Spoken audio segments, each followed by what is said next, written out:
Ang mabuting balita ng Panginoon ayon kay San Marcos, chapter 10, verse 1 to 12. Noong panahong iyon, si Jesus ay nagtungo sa lupain ng Judea at nagtuloy sa ibayo ng Ilog Jordan. Muli siyang pinagkalipumpunan ng mga tao at tulad ng dati nagturo sa kanila. May mga Pariseyong lumapit kay Jesus. Ibig nilang masilo siya, kaya't kanilang tinanong, "Naaayon ba sa kautusan na hiwalayan ng lalaki ang kanyang asawa?" Tugon niya, "Ano ang utos sa inyo ni Moises?"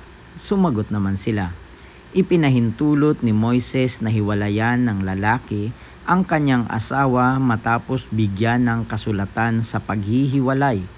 Ngunit sinabi ni Jesus, "Dahil sa katigasan ng inyong ulo, kaya niya inilagda ang utos na ito.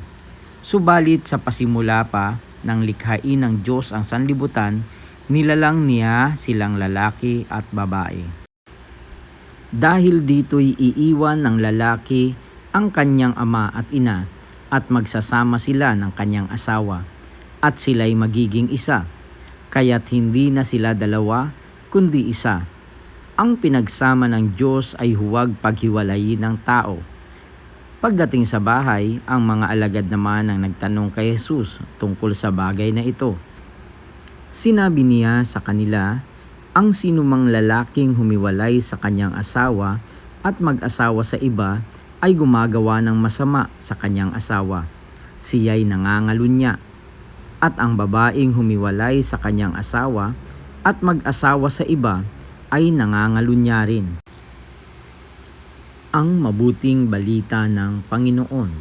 Pinupuri ka namin, Panginoong Hesukristo.